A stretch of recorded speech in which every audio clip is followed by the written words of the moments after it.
So a cop gets, well, canned after being caught on video doing what? Punching a black woman. Here it is. You for a warrant. I don't have a warrant. I don't have a warrant or it's in the house. What are you doing? I don't have a warrant or what's in the house. Let go! Let go! I don't have what? Let go! I got him! Ow. I got him! Ow. Usually, leadership of a police department is required to have a response to these incidents. In this case, we have the chief of police responding. Here it is. Effective 8:30 this morning, the officer involved in this incident has been terminated from employment with the Shelby Police Department. In addition, the findings of our administrative investigation have been turned over to the North Carolina State Bureau of Investigation for an independent review of any criminal violations. This step is being taken to ensure transparency, accountability, and public confidence in our actions as a law enforcement agency. As I stated yesterday, community trust is the foundation of effective policing. The officers, telecommunicators, and leadership of the Shelby Police Department remain committed to maintaining and strengthening that trust every day. Our agency is guided by the core values of honesty, teamwork, integrity, professionalism, and respect, and we hold ourselves accountable to those standards. You do, Chief. Put it up, full mass. I know what the chief said sounded. It sounded good. It sounded as if he's an advocate for good policing and stands against policing that's antithetical to the movement of progress and respect. I know that.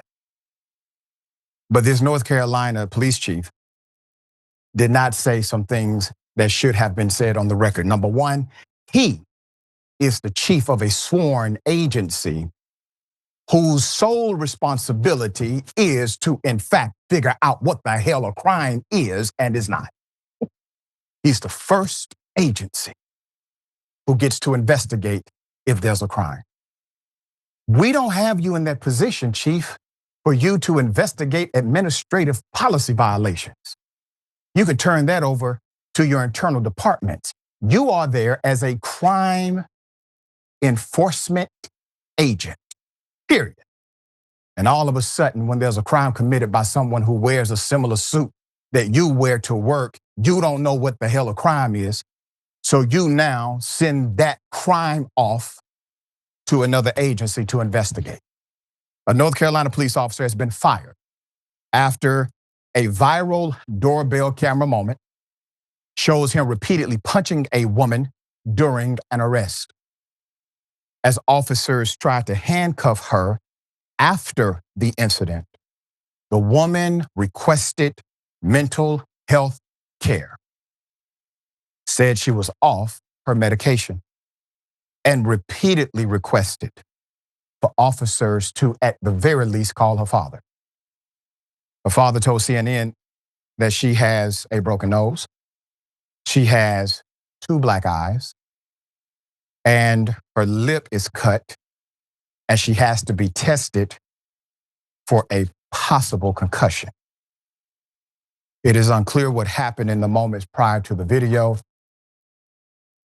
That does not matter.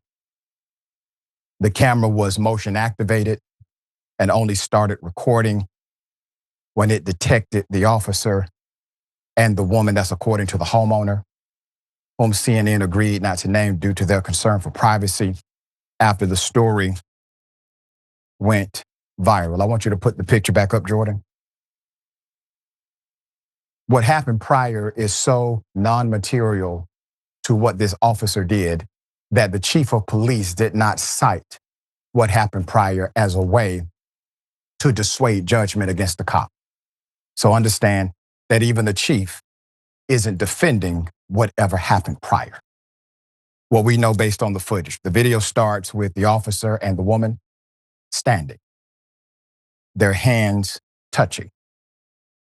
The officer then wrestles the woman to the ground. She is heard saying, quote, "I don't have a warrant," and ask, quote, "What are you doing?" End quote. The officer then punches her multiple times, apparently in the face and in the upper body. A second officer then steps in to pull them apart as the first officer continues punching her. The second officer says, "Let go," repeating, "I got her." A third officer then arrives and the officers try to handcuff the woman. She asks if she could receive medical health care and requests the officers please contact her father multiple times. Who are the police officers talking to? When he says, "Let her go," when he says, "Let go," he says, "I got her." That means let her go. That means the officer sees another cop engaged in unlawful force. I know some people call it excessive force. Excessive force is unlawful. Excessive is a massage term for you to accept it. Excessive force is unlawful force, period. Okay? Put him up full mask. A father identified the woman in the video as his 34-year-old child. Quote, "I was so upset. Why is this man doing this to my daughter? What reason? And she's sick." End quote. Gregory Moore said, referencing her mental health condition. Moore said his daughter suffers from mental health and substance abuse issues, but said his daughter did not swing back at the officer.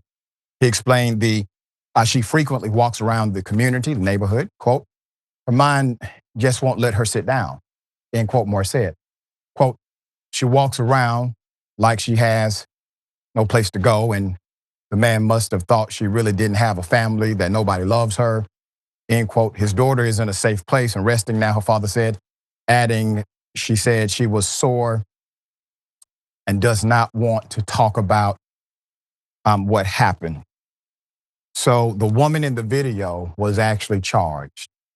She was charged with breaking and entering, resisting a public officer, and assault on a government official or employee. That's according to a warrant for her arrest that was issued on a Friday. She was initially held on a $10,000 bond, but court records says that she was released on an unsecured bond. The charges against the woman have not yet been dropped. Before I continue, the officer was not named officially. In addition to that, you have the microcosm and macrocosm of reality happening at one time. The microcosm is obviously the unfortunate reality of what happened to this woman and the fact that a crime was done to her by a man in uniform who should have been arrested by the second cop who told him to get off of her. That's called integrity, Chief. That means your department would be leading the nation in integrity if you did that. That also means that community and cop trust would go to an all-time high in your local community if you had cops who had the guts to do that. Number two, the macrocosm of a failing and never truly functional mental health system in the United States of America. This woman is being criminalized for simply having a disorder. Put him up full mask. Meanwhile, the officer, who was not named officially by the department, was fired following an administrative investigation, according to the Shelby Police Department, the chief, Brad Frazier. An arrest warrant for the woman shows an officer named Karson Hyder was trying to arrest her. CNN is attempting to reach Hyder for comment. Indisputable would love to hear the comment from Officer Hyder. The police department provided the findings of the investigation to the North Carolina State Bureau of Investigation for an independent review of any criminal violations. The chief said, quote, "We understand the community has questions and concerns, and we take that very seriously." Chief Hawley, the director of the Bureau, said in a statement Saturday, quote, "We ask the public to be patient as we conduct our work. Though the officer was fired by the Shelby Police Department on Saturday morning, the Moores are seeking justice by pressing charges on the officer as soon as possible. Quote, there still needs to be something more done about that. That man should not have put a badge back on again. He should not drive in another police car unless he's going to jail, said Moore, who says his daughter is upset and shaken by the arrest. She has a court date set for 8:30 a.m. on June 5th for those underlying charges. Put up the family attorney. Ronald Hayes Jr. told CNN, quote, this has devastated our community and furthered the distrust between the African American community and the police, end quote. And by proxy, it has created even more distrust between cop and community in general. All right, dear sister, what are your thoughts here? Oh, Dr. Richey, this is a lot for a Monday. Yeah. It was hard to watch as a woman who has been a victim of violent battery like that. Is very triggering.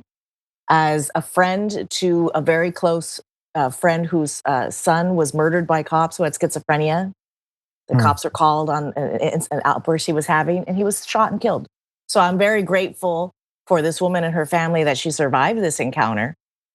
It's very scary that the amount of immunity that police have allow them to do these violent acts in front of us, and we just have to watch them when our instinct is to say, hey, even his cop friend said, hey, this is, we can't do this. We have to trust our guts. We're losing our humanity watching this kind of stuff and thinking, well, the cops got to do it.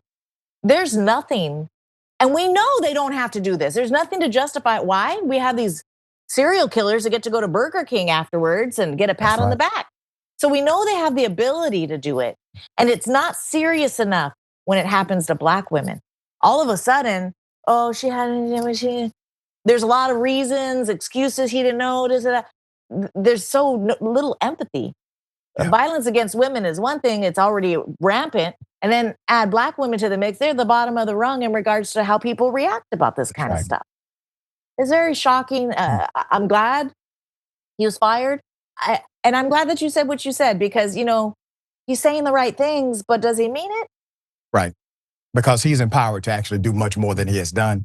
But he wants to transfer that power to an agency that's not actually responsible to the local community in the same way the police chief is. All right. We'll bring updates. Yeah. We'll bring updates as they come.